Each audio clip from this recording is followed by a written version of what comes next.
bonsoir. Ça dépend de l'heure à laquelle vous êtes en train de suivre sur sunugal24.net. Bienvenue dans votre émission 24 heures sur Sunugal. Aujourd'hui, 24 heures sur Sunugal accueille M. Serigne Niang, professeur en histoire et en géographie, conseiller municipal à Thiès. Monsieur Niang, bonjour, dalal ak jàmm ci Sunugal 24. waaw bonjour, maa ngi leen di nuyu yéen waa 24 heures Sunugal 24 di leen nuyu yow Kapo nga xam ni suma rakk nga. ñoo nekkandoo màggandoo benn quartier ngeen def ma mag. kon soo ñëwee vraiment loo ñu laaj rek incha allah dinañ ci dugg. di nuyu ñi nga àndal ñëpp di nuyu ñi suivre aussi 24 heures sur Sunugal. ci information yi ngeen di joxe. présentation bi ñu def amul dara loo ci waroon a yokk wala. non je pense que l'essentiel a été dit am na yeneen ak yeneen. mais comme bu yoon jeexul waax sul du jeex. incha allah dinañ ci gën a yaatal nit ñi xam nañu kuy Serigne Niang. ok Serigne Niang déjà dañ lay laaj Sénégal bu la waxoon Sénégal tey lan lay présenté ci yow. dama la wax ne Sénégal sunu gaal. ak gaal nag boo ci nekkee maam Abdou def ni woon nga yor ëmb keneen yor ëmb ñaanal gaal bi mucc ndax bu gaal gi muccee nga sa ëmb mucc ëmb keneen mucc te loo gis lu dul jàmm ko gën yàlla dogal nag buñ sañoon suñu réew développé mais passera forcément par une révolution du sànni xeer du def ay action mais révolution la violence bu nit ki def sur soi-même la xool yow lan nga mën a apporter le pays et non ce que le pays peut faire pour toi maanaam nga jéem a xar sa tànku tubéy gis nga boo demee ci société asiatique yi xale bi su amee juróom benn at dafa am ay valeurs yu ñu koy inculquer dan naan ko il faut être intelligent comme un renard il faut être courageux comme un lion il faut être fidèle comme un chien de chasse il faut toujours dire oui et se mettre immédiatement à la tâche kon ni ñëpp jàpp ñu jéem a déggoo pour yóbbu suñu réew kanam. déjà monsieur Niang ñun tey ñu ngi la fekk ci lycée bi lycée Blaise Diagne. nga nekk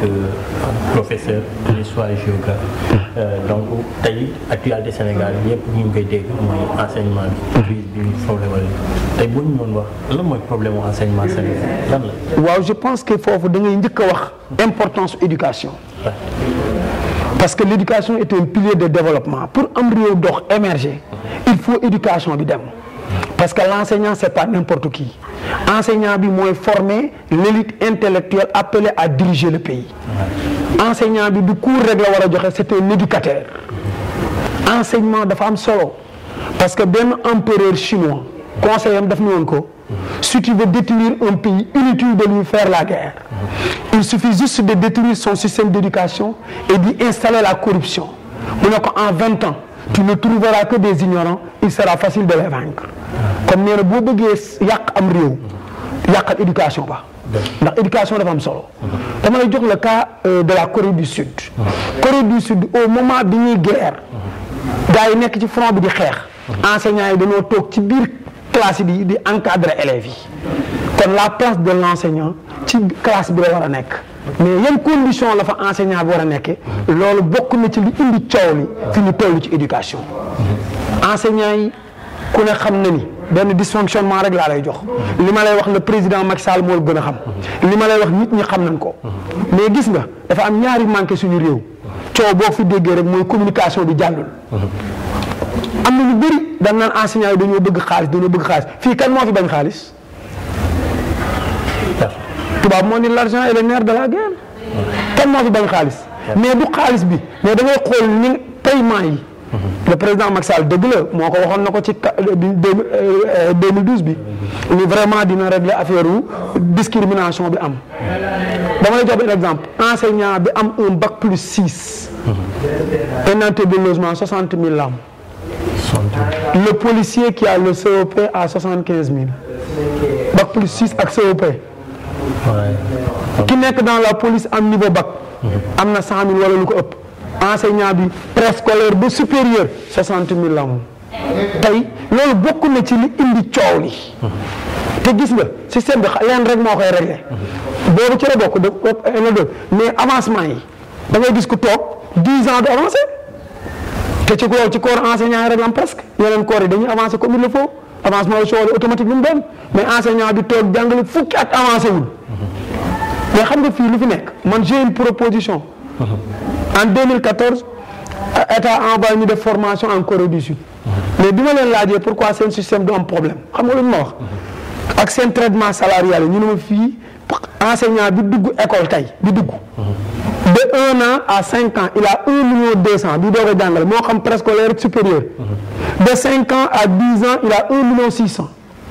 de 10 ans à 15 ans il a 2,5 million plus de 15 ans mooy peut-être plafonné na l'enseignant à 3,5 millions waxuñu ñu jox ñu ay 3,5 millions déedéet nañu seet ñu équilibré ba lépp dellu si ci jàmm. Je sais que autorités yi ni ñu amee ay doom ci biir public bi enseignants yi noonu la ñu amee doom ci biir public bi mais gis nga garabu réeroo semi ñu waxtaan a koy gor le président Macky Sall li muy def na jël dossier bi en main toog ak enseignants yi toog ak secteur santé toog ak ñëpp ñu réglé ko parce que le pays nous appartient bu yàqul ñun la yàqul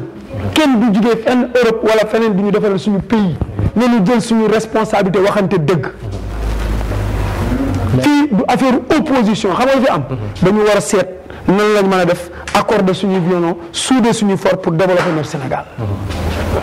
Mais le problème est que nit ñi dañuy constater que ni à chaque année dañuy frôler presque année blanche mais après dernier moment dañuy sauver année bi mais est-ce que problème bi jotul ñu régler ko une bonne fois pour tout est-ce que yéen amoo leen ci yéen enseignants yi amoo leen ci benn part de responsabilité wala. waaw xam nga damay faral di wax ni arrêtons de sauver l'année scolaire mais essayons de sauver le système bi kenn mënu ko sauver lu dul ñi nga xam ne ñoo yor traitement dossier yi président wax ak ñoom lenteur yi dafa bëri parfois dafay mel ni dilatoire te loolu la sax ñu wax ak ñoom ñu def seen liggéey enseignants yi am nañ mérite de demal ci bureau yi demal ci maire yi gars yi ay 10 heures 9 heures 11 heures lañ xëy la enseignant bi su xëyee au delà de 8 heures et quart ñu woo ko jox ko des demandes d'explication kon enseignants yi buñ ci amee part de responsabilité mooy parfois également xeex ñu la lay ñëwee da ngay dóor keneen dóor bu doo xam fooy dóor parfois on peut appuyer sur l'accélérateur mu ëpp loolu mënta ñàkk mais dama wax ni les responsabilités sont partagées enseignant bi su ci amee part parce que enseignant bi aussi su defee formation ba génn su ñëwee ci classe bi warut a doon un chef religieux li mu daan def école normale di ko def CRP di ko def ñu koy former loolu la war a appliquer ci classe bi sans tricherie wax naa ko ci début ba nee naa leen enseignant beeg autorité beeg population beeg keneen a yem nous ne devons pas ériger la tricherie en règle principale dañu war a liggéey pour un pays développé kenn ku ne la nga moom jox ko àqam ba mu jeex pour ñu mën a dem. ok loolu leer na mais ba tey. mais am na lu ma ci yokk. mooy les parents d'élèves ana ñu. effectivement dañuy toog ba dernier moment. ils ont une responsabilité ñoom parents d'élèves yi. sa doom doo ko jël sànni ko ci classe sans suite am na parents d'élèves yoo xam ni seen doom nekk na Blaise Diagne ba génn mosuñu fee teg seen tànk mosuñu sax gis bulletin. parents d'élèves bu dul laaj doomam ay devoir bu grève amee ngeen toog ba dernier moment ba mbir mi wëy mbus ba nu déparé bu kilifa diine waxoon parents d'élèves yi wax xëy na duñ agsi fii dañuy bàyyi ba jaan wa dem ñu ci dóor di watatu. loolu lañ war a def am na ci convocation fii boo convoqué parents d'élèves amaana boo leen bëggee am réunion doo leen gis ni ñu leen war a gisee alors que la quasi-totalité du travail doit se faire à la maison. xale bi doo ko largué bàyyi ko fi sans suite léegi école yi lan lañ doon c'est des jardins d'enfants de gros gaillards seeni parents bi ñu fi jaar boo wootee ni damay joxe ay bulletins semestriels doo gis ay parents. xale yi dañuy génn for ay nit ci mbedd mi état également li mu war a def na ko def. Je lance un appel au président de la République, c'est le président de l'espoir. loolu ñëpp nangu nañ ko c'est le président né après les indépendances moom war naa mën a jël dossier bi en mais jàngewul extérieur fii la jànge dans des conditions déplorables mais ba léegi tey depuis boobu gis na ni toujours am na ay conditions yu doy waar ni ñu seet nan la ñu sauver le système et pas nekk fii ñuy jéem a sauver l'année scolaire nañu sauver le système. effectivement nañu sauver le système loolu mooy ñëw nekk professeur histoire et géographie ba tey mais monsieur Niang déjà actualité demain gars yi ñu ngi wax que ni 23 juin c'est possible. mën nañ ko amaat y en a même certains qui disent que ni c'est un coup d'état constitutionnel bu état bi bëgg a yi. par d'autres am na ñoo wax ni ñoom c'est normal. muy loi parrainage bi ñu déjà yow parrainage bi lan la lay wax. waaw xam nga parrainage. depuis 63 la nekk ci constitution bi. depuis 63 bi ñuy def élection du président de la République au suffrage universel. boobu article 24. la moo indi parrainage daf ni aucune candidature n'est recevable s'il n'est accompagné de la signature de 50 électeurs dont 10 députés au moins. kon parrainage mode exclusif la pour acte de candidature. pour que nit ki doon candidat. mais ñu gis ni bi ñu laajee nit ñi fukki député 10 députés. dafa doonoon obstacle pour candidature yi. première révision constitution 63. ci loi numéro 67 32 du 20 juin 67. article bi moo modifié ni amatul benn candidat bu ñu recevoir su fekkee amul signature 50 électeurs dont 10 députés donc parti politique yi retrouvé daf ni amul parti politique bu ko parrainé voilà ñoom mu am 50 électeurs ak 10 députés donc soit da ngay am parti politique bu la indi boo présenté wu ci bannière am wala nga am 50 électeurs ba mu dëkkoon ak 10 députés donc qu'est-ce qu'on constate parti politique yi daal di retrouver seen primauté dans la présentation des candidatures indépendantes ñu dem ba ci yàgg combinaison boobu daal di dañ dafa dañ xam nga dafa disparaître moom mooy parrainage populaire bi dafa disparaître avec la révision constitution bi nga xam ne opéré nañ ko sous le numéro 78/60 du 28 décembre 78 dafa dem article 24 moo ko stipulé article 24 stipulé ni aucune candidature n'est recevable s'il n'est pas présenté par un parti légalement constitué mais 91 parrainage dafa dikkaat avec la loi constitutionnelle du numéro 91 46 du 6 octobre 91 portant révision de la constitution moo réintroduire parrainage ci constitution bi kon article 24 daal di ñëwaat ni amul benn candidat bu ñu recevoir soo fekkee parti politique présenté wu la voilà ou nga am lañ waxoon signature électeur mais par exemple des électeurs représentant au moins 10 000 inscrits domiciliés dans 6 régions par exemple région bu ne nga am fa juróomi téeméeri électeurs kon parrainage ci constitution bi la nekk waaye nag xam nga lu indi coow li président Macky Sall xëy na fi ñu ko proposé jege na élection yi effectivement mu tey xel waaye yanu na maanaa ci benn côté su fekkee da ngaa créer sa parti politique ni yow créé nga ko am nga sa récépissé légalement def nga massification du parti am nga un bureau exécutif am nga un comité directeur am nga une assemblée générale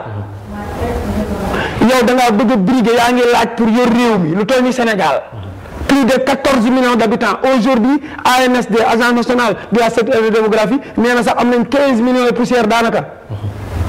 jege na ko parce que ku ne xam ne recensement mënta fiable ci pays sous-développé yi alors que à l'étranger il y a moins de de marge d'erreur maintenant parti yooyu constitué wu ku ci nekk li nga wax ni am nga ko am nga siège am nga ay représentants partout à travers Sénégal yaa ngi koy sillonné comme ni ñu koy waxee ci télé yi nga ni mënoo am 65 000 électeurs xel da ciy tey beneen bi ci topp il faut ñu wax ak parti politique yeeg ñëpp ñun ñëpp ci biir la ñu nekk parce que dañuy politique te duma di nelaw doon conseiller municipal dama ko fa ma dëkk dama ko tam ñafe ko ba jàll xam nga lu ko war parce que dafa am loo xam ni boo nee da ngaa nekk di raaj réew war ngaa mën a am minimum je dis 65 000 la ñu wax war ngaa mën a am 100 000 voix. mais les gens disent que ni loolu du problème ñoom mën nañ am kii bi mais mën na nekk benn système boo xamante ni pour buñ bëggee éliminer keneen parce que après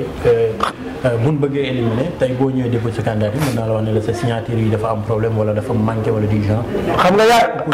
nga yaa des normes yu ñu teg. ni lii ak lii la conditions yi lii la. te amul kenn ku ñemee remplir conditions yi ñu dindi la nit ñi defuñu. Sénégalais yi nelawuñu gis nga les politiques ñu ne fii télé yi wax pour ñoom ils sont plus malins wóor na yàlla gaa yi leen gën a muus fuuf gën leen a xam li xew dàq leen a wax dàq leen communiquer te ñoom ñu ci bëri mënuñu communiquer alors que en politique les deux mamelles de la politique sont la communication et la mobilisation effectivement. mais ce qui est malheureux da ngay toog di déglu ay débat à bas étage te xam ni ñii li ñuy wax sax maîtriser wuñu ko dañuy tatafu di wax ngir la beneen bi topp li ma gën a contre la pluralité de partis politiques amuñu ay siège amuñu xaalis dañuy envoyé ay message di ñaan xaalis pour organiser dara ñi ci bëri ay parti télécentre la suñ ko deful léegi nga gis ko xëy jaay parti politique am ñu ngi koy jaay a joxe récépissé bi ñu jox la xaalis yooyu moo fi am ay parti télécentre lañu li ñu war a wax en réalité mooy parti politique yi dañoo bari te amuñu njariñ am na ci ñoo xam ne ñu ci bëri dañu diriger parti politique boo leen laajee seen métier kan la consultant lan la mode la rek mode de déguisement du chômage loolu rek la il se réclame consultant mën nañu am 10 000 consultants ay consultants c'est quoi la ñu ne consultant la yaakaar ni politique looloo fi war a jeex ñu Sénégal yi defuñu Sénégal yi je lance un appel ku gis nga bu nee dañuy defar suñu réew mi ngay taxan di indi ci réew mi may taxan di indi ci réew mi ñu daje ci genn matti di xuloo am na kuy taxan di jaay c'est ça la réalité kon tey jii parrainage bi bu nit ñi dee wax temps bi la mais même bu jàllee nit ñi defuñu ku respecter les normes les conditions kenn mënu laa dindi mais élection législative yi joxe na exemple combien de listes alors que am na ñoo xam ni dans toute une région ay 4 lañ fa wala te boo defee la ñu am ci ab centre lu ko waral maire bu xàmmeewul liste yaa ko jaawale dugal leen ñu am donc xool loolu ces partis là c'est des partis télécentre yu ci bëri nekkuñu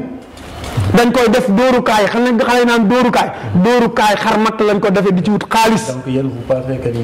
parrainage bi c'est une solution pour ñu régler kii bi. dama ni solution la pour ñu xam réellement kii foofu laay profité lancer un appel au président Macky Sall ci éducation bi ñu defee élection de représentativité yi. gis nga ñu amul 1% nañ leen élagué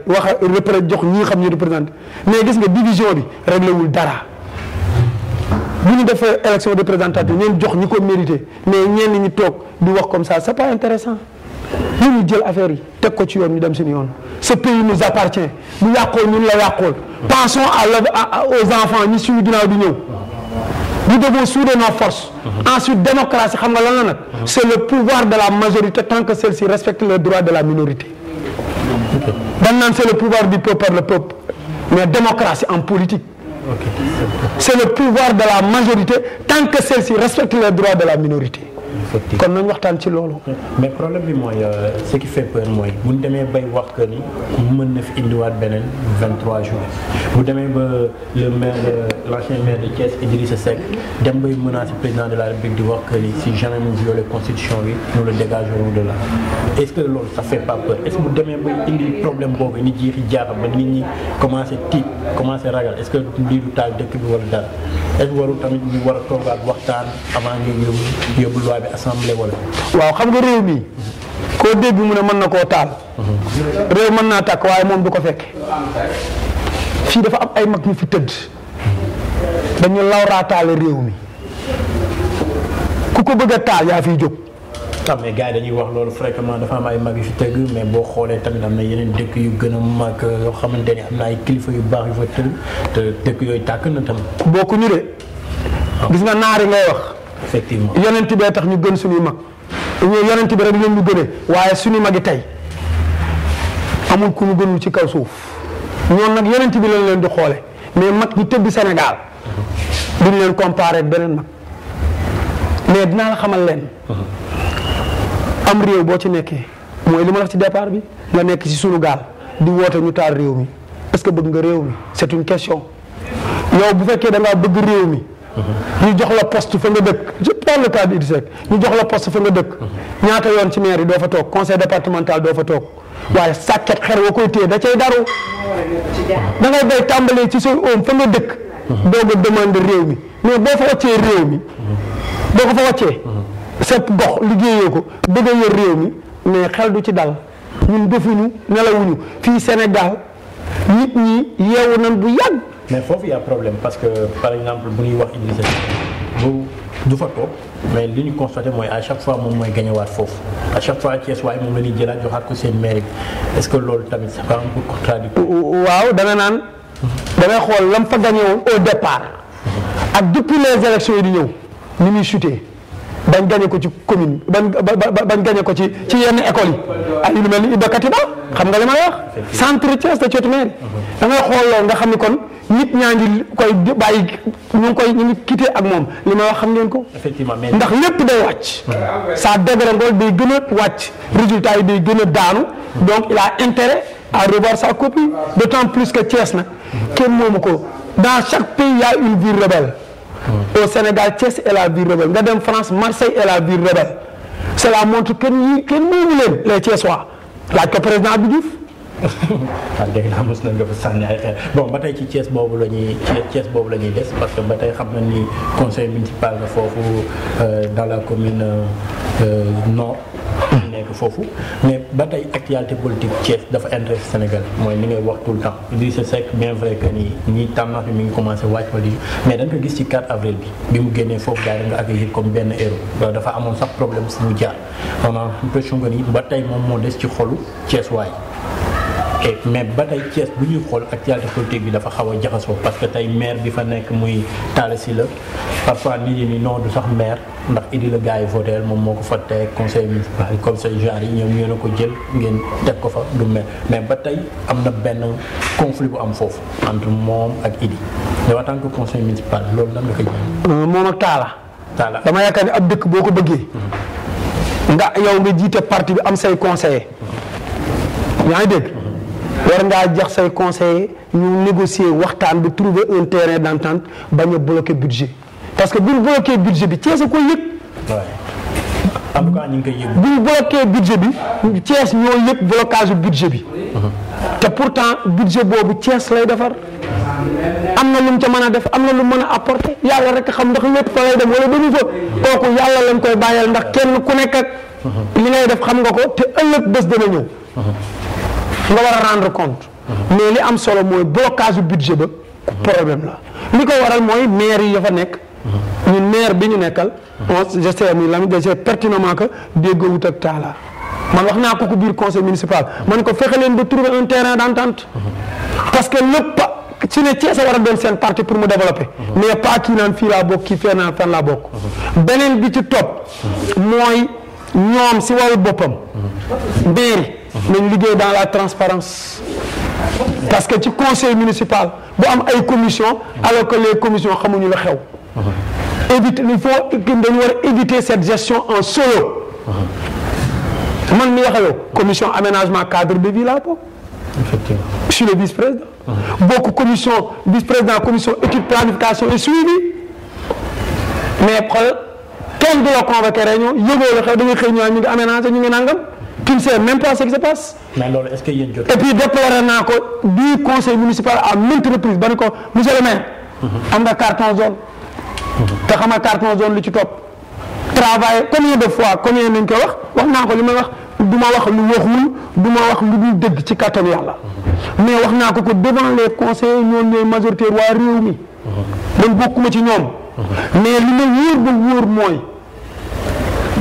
bu ñu consulter commission yi bu demee nee mais liggéey ba dafa des te kenn ku nekk wax naa la ni la bàyyi xel sa bopp ndax am na ci loo xam ne alalu àdduna jaru ko te nit ki day am vertu am lu muy bañ am lu muy sédd ndax ëllëg say sët sëtaat jaar fi ñu ne leen seen maam nangam wala say doom génn ñu ne leen nangam alal jaru ko am jaru ko nit ki lu muy dundee ba am plus de 40 wala 30 ans su ci saxee dina ci dem ba yàlla moom ka te léppam day rafet mais ça reste le Thiès moom zéro. man maa la ko wax. bon li nga wax Thiès moom zéro ñu fay dem ñi fa dëkk tamit gis na loolu Thiès dara doxul Thiès instant yi bokk na ci dëkk yi gën a sonn biir Sénégal mais tey en tant que conseil municipal yow lan mooy solution bi parce que Thiès moom rien ne va. koy muy maire Talla Sylla bi que muy Lamine Diallo que muy beneen maire bi dara doxul mbalit bi mi ngi ba ci même pas 500 mètres ci maire Talla Sylla bi man dem naa sax ci maire bi foofu soxla ndox pour jàpp ñu ni courant dañu coupé seen ndox bi dañu coupé robinet maire bi bëgg a jàpp amuñu fu ñu jàppoo parce que nee naan robinet maire bi dañ ko leen coupé woon man maa ko gisal sama bopp ci maire bi foofu Thiès dara doxul mais lan mooy solution bi pour yow. solution bi mooy. doomi Thiès yi. xippi seeni bët xool te gis nga dafa am loo xam dafa war a jeex. Sénégalais dafa tàmm carte électeur fay bor carte fay bor maa la voté ndax lebaloon nga ma nangam wala def nga nangam waaw ba mu koy def xoolal lan ko jox ba mu def ko. yow buñ la joxoon man bu ma joxoon ni milliard Thiès mel ni panaaw. promenade des Thiès waa ay tali. alors que à l'intérieur am na problème assainissement électrique am na zone ba ñu dëkk xam ngeen zone yu bëri ndox 4 heures du matin la wala mën na toog une semaine bi ñu am ndox. on parle d'une quarantaine de milliards. ana 40 milliards il faut clarifier c'est trop facile. beneen bi ci topp li ñu ci wax mooy doomu Thiès waay nañu yeewu bañ a utiliser xët-xët te yeewu utiliser seen xel xuppi seen i bët di xool ki bloqué sa budget mairie. c'est pour ses intérêts crypto personnels même bu ñu tooñee bu defee amee lu mu def nañ ko seet ñu xool ni ñu càmbari trouver terrain d'entente ba régler ko avancer parce que askan wi dañ faa teg conseil yi ak ña fa nekk pour que ñu dimbale Thiès waaye gox-goxaan yi jàppale leen taxawu leen ci faj mi ci leneen ak leneen ak leneen. mais tey yaa ma gën a xam doomu Thiès waaye war na yow bàyyi carte fay bor ak bàyyi vote par affection nañu voté ci programme voté ci ñuy liggéey voté ci ñuy dem foofu la affaire bi nekk. ok foofu la affaire bi nekk monsieur Niang suñu émission presque mi ngi jeex mais juste am na loo xam ne il faut ñu wax ko parce que mooy actualité bi Thiès waaye di wax tout le temps. Talla Sylla dafa àndoon ak Idi ba jot maire bi mu tourné le dos Idrissa Seck dem ànd ak Macky Sall ñi nee daf ko wóor wóorul ku nekk xam na ne Talla Sylla moom li muy représenté ci bari élection législative yi amul sax benn bureau boo xam ne gagné na fa mais tey lan nga mën a jàngatee problème boobu entre Talla Sylla ak Idi ñoom ñaar ñëpp ñu Thiès moo leen intéressé ba pare ñoom ñaar ñuy xuloo di ba Thiès waaye di ci gaañ moom budget bi mënuñu ko jot wala leen. mais da ngay dikkaat ci li ma wax nee naa la ñoom ñaar ñëpp dañuy liggéeyal Thiès ñoom ñaar ñëpp kenn ku nekk yaa ngi wut ba am matt boo yóbbu pour defar Thiès ñoom ñaar ñu daje ci genn matt du xuloo am na kuy taxan di jaay. te mooy taxan di jaay xamuñ. yàlla rek a xam la leen boole nag man xawma yàlla rek a xam waaye ñoom ñaar xam nañu ndax nettali sa gént moroom waane la. mais li ma la mën a garantir mooy ñoom ñaar ñëpp je les mets dans le même lot dans le même paquet. parce que ñoom su boo Thiès bloqué woo ñoom ñaar en tant que ay leader ay ténor ñu ne dañoo bëgg Thiès ak seen programme ñu ànd c'est parce que seen ànd ba sincère utoon opposition bi ngay gis ci élection législative nga koy gis xam ni ànd bi sincèreul ànd day sincère dëggu alxurxur maalam yatakallam gor bu waxagul moom boppam mais bu waxee moomatul boppam ñu ànd wax au dernier moment ñu tuwee parce que dañuy yàpp Thiès waay ñoo war a xam ni ñii demuñu. effectivement. te duñ ñu bàyyi ñu dem. il est temps et d'ailleurs loolu ñun ci dynamique boobu la ñu nekk.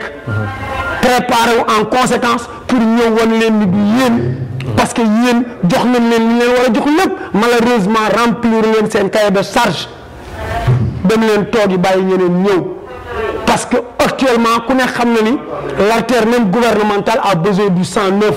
maire yi également foo dem ci dëkk yi ñu fi nekk di politique indi ñu ay protocole ak lu ne que ça cesse. on avance. loolu moo doonoon tey seen émission 24 heures sur Sunugal ñu amoon monsieur Niang professeur histoire géo fii ñu fekk ko ci lycée Blaise Diagne